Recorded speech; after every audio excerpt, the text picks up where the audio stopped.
Thought leadership is a fundamentally human endeavor, or at least it should be. Thought leadership begins when we ask a question and decide to pursue it, seeking answers. So, how do we weave our humanity into thought leadership work? To explore that question with me is Aliza Hughes. She's the director of thought leadership at Social Media. And she and I have had an ongoing conversation about this topic for the past few months. So today, I've asked her to join me, and we're going to talk about issues of humanity, perfection, and imperfection. How do we as humans take ideas to scale? I'm Bill Sherman, and you're listening to Leveraging Thought Leadership. Ready? Let's begin. Welcome to the show, Aliza. Thanks for having me.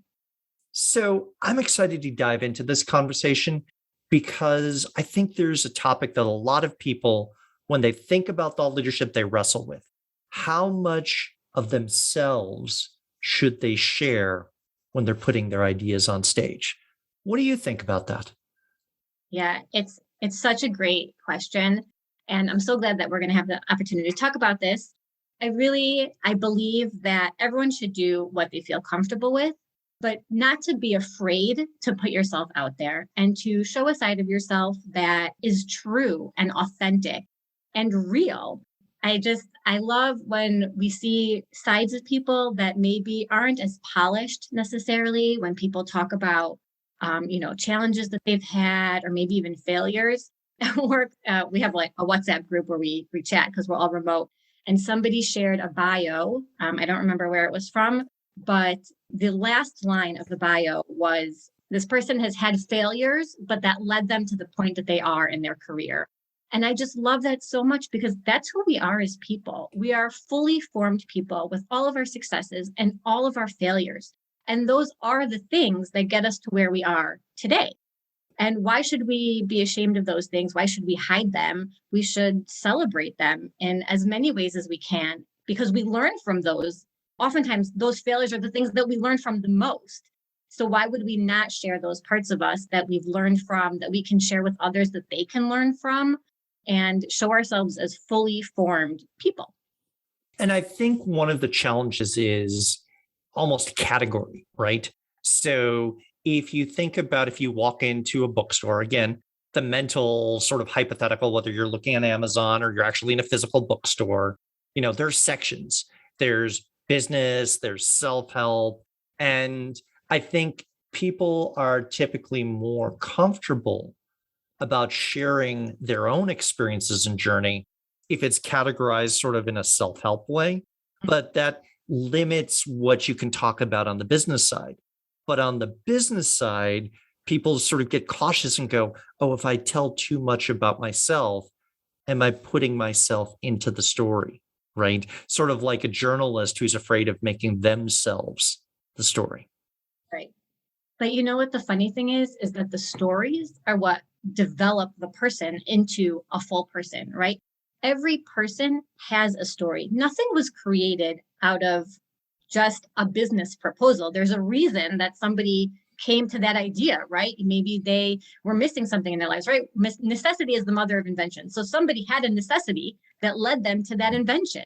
So where does that not fit into the professional side of us? Because again, every professional person started with their story that led them to that place. So, as head of thought leadership within your organization, I know you're working with a number of people to encourage them to start telling their stories and to weave that in. Talk a little bit about how that conversation goes and where it's gone well and where you've had to put in some extra work. I work with 20 to 30 people generally. And I have every range of people willing or not willing to share a part of themselves. Some people are, I'll start asking them questions and, we'll really be able to get this great conversation about where they're coming from and where they're planning on going and how they feel about what they're doing. And they're just, I don't want to say an open book because I feel like that sometimes has a negative connotation, but they're willing to share parts of themselves and they're happy to. And then it goes all the way across to the other side of the spectrum to, I don't want to say anything about myself. Don't talk about me. I don't even use don't even say I, and I don't understand. And I try to, pull it out of them a little bit. Like, look, you're a person and people want to feel like they can relate to you and they want to feel that they are connected to another real person, not a robot. I have one person that I was working with recently who has this great story about, I want to say, professional tennis. He played professional tennis in a previous lifetime, quote unquote, previous lifetime, Mhm. right?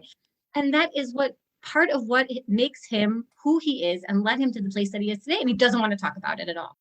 And it's frustrating because you want to help them get to a place where they can tell these stories and feel comfortable telling them. And also, more importantly, to the place where they understand that it's the stories that attract us as humans to each other. And what we do with that is when you post it on LinkedIn, which is what we do, our thought leadership is only for LinkedIn. You see right away the difference in a post that is personal and authentic and relatable versus something that's, a little colder. I don't want to say standoffish, but when you take yourself out of the story, you've taken authenticity out of the story and it's colder. And a post that is personal and authentic, it flies. You can get thousands of views, even from somebody who doesn't have a lot of followers. And time again, we have one stakeholder that I work with who's the CEO of a tech company. And, he posts regularly on LinkedIn, posts about what they're doing, their product launches. He posts industry content, is a regular poster and regularly gets a fair amount of, reactions and comments and views according to how many you would expect from him. And then he posted about Father's Day, a picture of himself and his sons. They took a hike. It was right in the middle of a big push for them. The post flew. People all of a sudden saw him, not just as the CEO of this tech company, but all of a sudden as a person, as a father. I mean, how many people out there are a father, have a father, have a son? It's just everybody can relate to that. And that's what we want to see out of people, that they are fully formed, authentic, relatable, getting out there and doing a hike on a Sunday or a Friday or whatever day it is that people hike, because that's real. Well, and I think one of the concerns that I've heard in terms of pushback is when I'm looking for those sorts of photos or, stories, I go to Instagram or TikTok or something like that. And you said that you focus on LinkedIn. I think a lot of people are wrestling with, and even in a sort of, I hate to use the word post COVID, but post start of COVID is what I mean, right? People are wrestling with the concept of what does it mean to be a professional and to appear as a professional. When we're in meetings virtually 24/7 in Zoom, we're following the sun, our workspace is often our home space. Those boundaries have bled. And I think we've seen into each other's lives more clearly than we would have normally. We would have had meetings in more sterile office environments, right? Yeah, it's a great question. And like you said, our professional lives have really bled into our personal lives. How many of us who have children had a child on a lap during a Zoom call, at some point in the last 18 months? I don't think there's a parent who didn't have.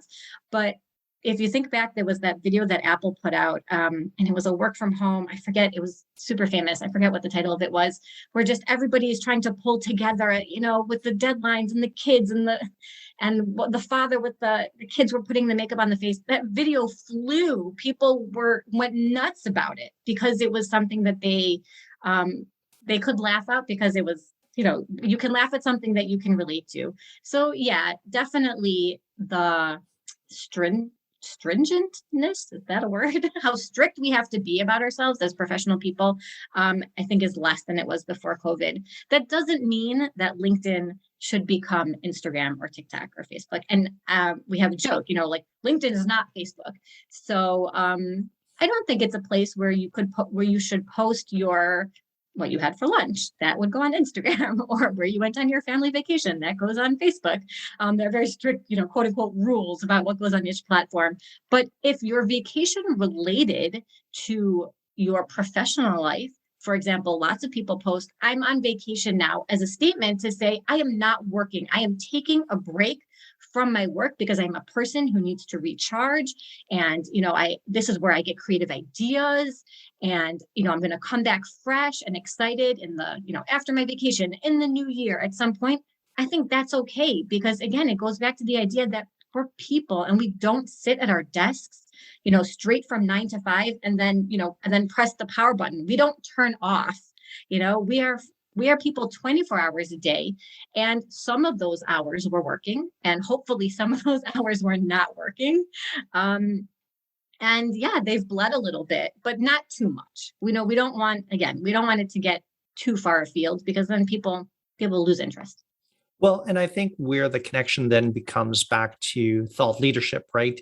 Is I think when people are evaluating thought leadership or trying to figure out where is this person coming from, they want to get a sense of where is the person coming from, as well as what is their degree of passion for it, right?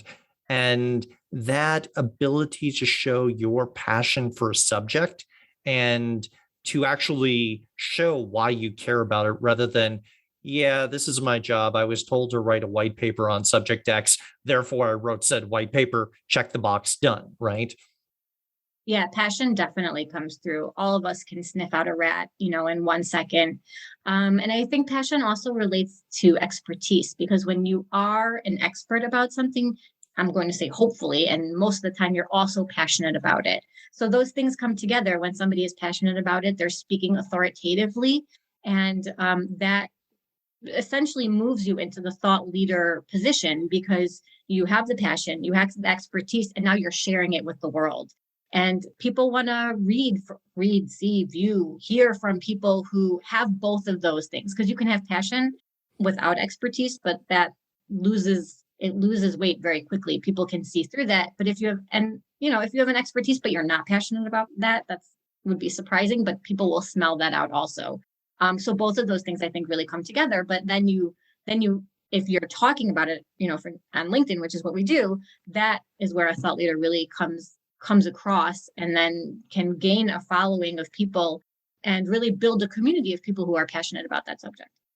So we've got a wide range of listeners here. Some who are probably nodding their head and saying, yeah, that's exactly me. That's what I do. That's what I live all day long. And some people who may be a little bit more hesitant to take that first step and to show who they are as a person. Do you have, based on your experience working with people, recommendations, a tip or two of how to take that first step into showing themselves as a person through their thought leadership? Yeah, absolutely. I speak from experience, and I know people don't want to hear about me, but as somebody who was not putting myself out there, I didn't feel like I had, what to share that was, more valuable than anybody else. But it took my own mentors to say to me, like, you have an opinion about something and you should share that. And I would say that that's true about anybody, right? So sometimes it can be hard to really write, your first thought leadership piece. A lot of people are very sensitive and very self-conscious about their writing. And that's totally understandable, especially since people, I think we're in the same generation. We weren't taught how to write for social media. We were taught how to write long form, and it is a different skill. So the first step I would say is just take, let's say maybe your organization is posting on social media, take the post that was written for LinkedIn and personalize it. You could literally take the first, whatever it is, like this is a blog about X, Y, and Z, and then have an opinion about X, Y, and Z. What do you do for that organization? Are you a developer, engineer? Are you in marketing? Are you in the financial side? What do you contribute to this conversation? And I am this X, Y, and in this X, Y, and Z organization, and this is what I do.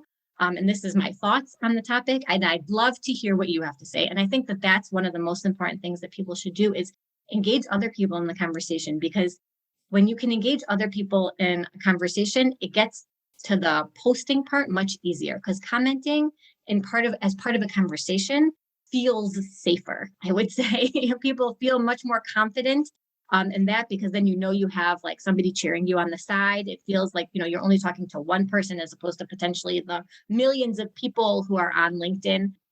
So then when you start a conversation, you feel more you can feel more confident about that post that you did.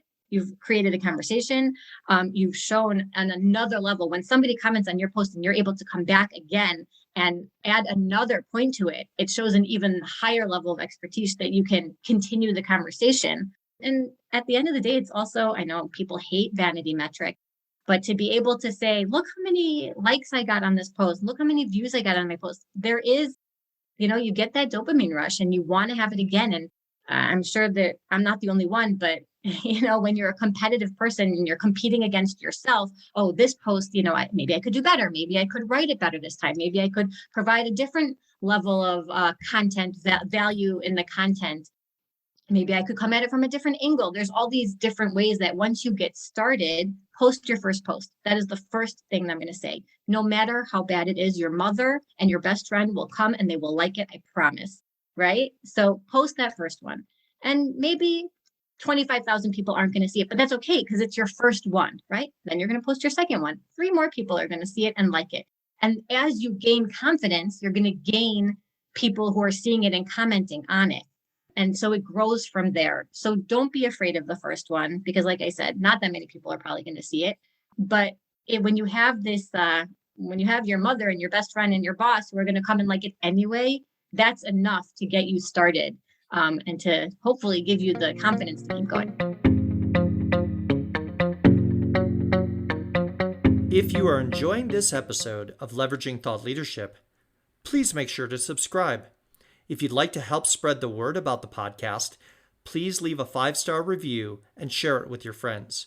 We are available on Apple Podcast, Spotify, and all major platforms, as well as at leveragingthoughtleadership.com. Well, and you mentioned something there that I think for early on can be intimidating, right? You scroll through LinkedIn and you see posts with thousands of likes or even hundreds, and you look at it and you're like, I got 2, right? And it's humbling. It's humbling, right? Yeah. And I think one of the things that's important is to think about the concept of personal best. And I'm coming at this from like a runner's perspective, right? And so if you're doing a couch to 5K, you're looking at your own ability, distance that you're running, and your time, and you're not comparing it with Olympic athletes, right? And so it is hard to have everybody's, view and like stats in front of you and go, oh, wow, I only got that.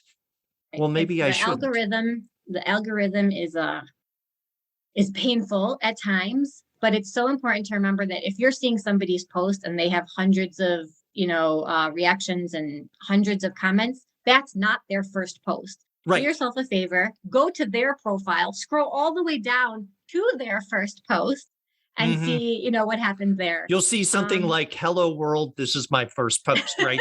We were all there, right? Exactly. And I think one of the things that becomes really important is as you're putting that content out into the world, you're listening. You talked about commenting, right? Mm-hmm. And responding to comments in the conversation. An easy way to jump in is comment on someone else's post, but don't just go, hey, good article or something. Add something, I think, I feel, I believe. That forces you to start revealing yourself a little bit and creates a different ad early on. And then you could take that comment and turn it into a whole post. Absolutely. And, it's a great idea if you have, for example, internally in your organization, a group of people who are posting already. You want to start in the safest space, start within your organization. Comment on the post of somebody who sits next to you, or did before COVID, but who's in your internal group. So that's safe, right? Because you know that you're going to get a safe conversation going. And once you feel confident posting internally, then you can move the conversation out and start posting on, secondary connections, people you don't know, people who you don't know if they are going to agree with you or not based on what they say. But yeah, the commenting is definitely a great way to get started. So one of the things that we've talked about through LinkedIn is that, and you've alluded to here, but I want to call out, is that fear of perfectionism, right? That almost becomes a trap. And I think that people have this implicit assumption that thought leadership not only has to be perfect in thinking, but perfect in communication. And I'd love to hear your thoughts and riff on that. Oh my gosh. Well, first of all, as humans, we're not perfect, even though we hold ourselves to impossible standards. But it's okay to okay. I'm going to take a step back for a second, and I'm going to call myself out on a post that you and I disagreed again on, which was that I said if you are posting on social media or on LinkedIn, there shouldn't be typos, right? In this day and age, there are so many tools out there to make sure that your post is 100%, your I's are dotted, your T's are crossed. There is nothing wrong with that post. Just like if you were a graphic designer, you would make sure that the design that you got sent out, that you were sending out was, 100%. And any field that you do where you provide something that it's going to be 100%. And in WhatsApp, a very close friend of mine sent me the post and highlighted where there was a typo that nobody else had noticed. And it's funny because it's a word, right? So then the Mhm. spell check didn't call it out. And you know what? I tried, and I still believe that we should try as hard as we can, and we should put out quality material, not just in the content, but also we need to present it in a quality way. But you know what? Mistakes happen. We're humans. We're rushing. It's there. Well, and I think this is sort of the tension between, is thought leadership a finished product, or is it a journey and process and conversation? And you've used the language of community. And I really view thought leadership as an ongoing conversation and community, right? And so I know I've been guilty of times where I get off of a call and I've got 5, 10 minutes between a call and I've got an idea that's percolating because of that. And I'll jump on LinkedIn and I might do a 2, 3 sentence post. And it's just get an idea because I'm so excited to share that with others and hear what they think, right? Not Yeah. that I've got it perfect, but it's like, ooh, this is a good conversation, right? Let's spark It's it. called thought leadership because they just keep going. It's not Hmm. called presentation leadership. Right, It's right. not packaged with a bow. And I totally agree with you. I think that when you have a thought and you have an idea, when you have a question, when you have a comment on something, put it out there. Yeah, at the end, we're professionals and we should make it, we should tie it up pretty with a bow and make it look nice. But there's sometimes, no, that's not the right thing to do. Sometimes the right thing to do is just get it out there. With the stakeholders, we prepare content calendars. We like to get content ready to go a month in advance. But sometimes something happens and we're like, let's just post about this right now because it's hot, it's fresh, it's ready to go. People are talking about it. Hmm. Like let's get into that conversation, like you said, with the community. Well, and there is a not only seasonality, but also a news cycle sort of sometimes where the area that you're talking about can go from sleepy backwater to back burner all the way to front burner. Everybody's talking about it. It's on the nightly news sort of thing, right? Yeah, And absolutely. so in that moment, if you want to be part of that conversation, you can't say, well, I'm going to wait 72 hours to have a perfect piece. If that's what you've been talking about, for months, now's your time to jump in. Absolutely. There's no time to, send it to your editor and get it all cleaned up. And at the end of the day, if you really are a part of the conversation, then that's not what you should be doing at all, because the point is to get into the conversation and to be authentic and to be real. And in these more fast paced things, if you have a typo, people are going to excuse you because you were just so excited to get into the conversation and you didn't send it to your editor, which would have deflated the authenticity a little bit. Exactly. And so I think there's the tension between speed and perfectionism and quality and depth of thinking. But if you've been thinking about a topic for months and months or years and years, anything that you dash off is more likely to have strong thinking underneath it, and people will forgive a typo, right? If you're Yeah. trying to have an opinion on something that you haven't talked about before and haven't thought about before, then yeah, You might want to be a little more careful about what you say. exactly. Exactly. Yeah. Yeah. So we're in agreement about that. Yeah. Yeah, there's So, definitely a spectrum because like we've been saying, we're people, we're human, we have thoughts and sometimes you think about them a little bit more, sometimes you think about them a little bit less. But yeah, it's all there. well, and this is one of the challenges as well, because the way that I distinguish personal branding is about you. It's a person in the spotlight, your strengths, your skills, your characteristics, your personality, all of those things. But thought leadership is about the idea, right? And so you're putting the idea on stage. You don't have to be the rock star if the idea stands on its own. But even the rock star needs roadies, right? They need someone to do the mic check, to make sure that the guitars are tuned and all of those things. There's a human element to thought leadership that's not going to be outsourced to AI in the near future. I agree. I think what they're doing in the AI space is remarkable as we see the tech develop. But at the end of the day, you still need the person there with the thought. And the person to ask the right question, because not all questions lead to interesting answers, right?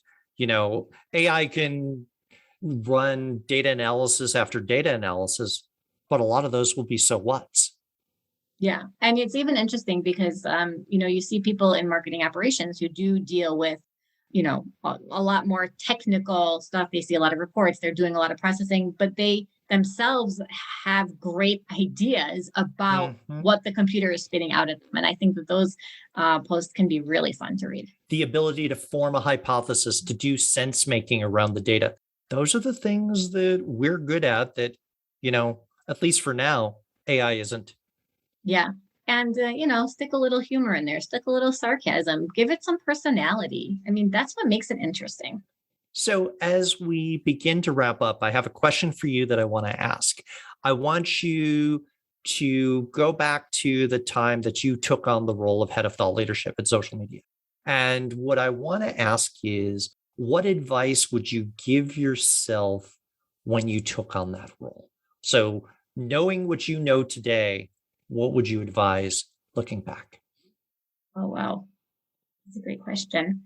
Um, I think it is so important not to overthink. I mean, we talk a lot about making it look great and thinking the thoughts, and you might have been thinking them for a really long time and they might be fully developed, but overthinking is negative also, right? And if you have something to say, like we've been saying, say it. Don't sit on it. Don't wait for it to rise in your mind. I would say it's okay to put out even a non-fully developed thought and ask people to help you to bring in the community and say, where am I going with this? What do you think?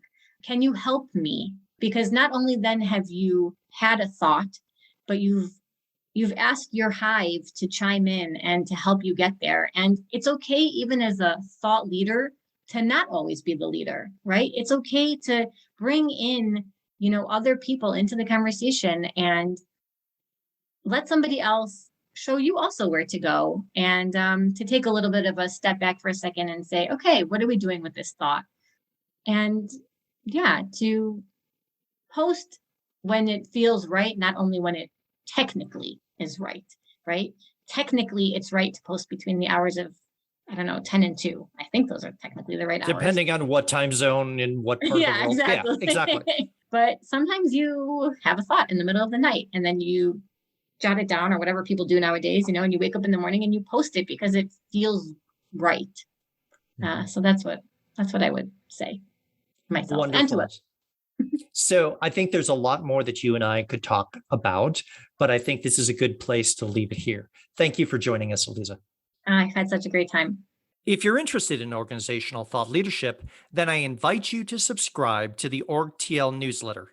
Each month, we talk about the people who create, curate, and deploy thought leadership on behalf of their organizations. Go to the website orgtl.com and choose Join Our Newsletter. I'll leave a link to the website as well as my LinkedIn profile in the show notes. Thanks for listening, and I look forward to hearing what you thought of the show.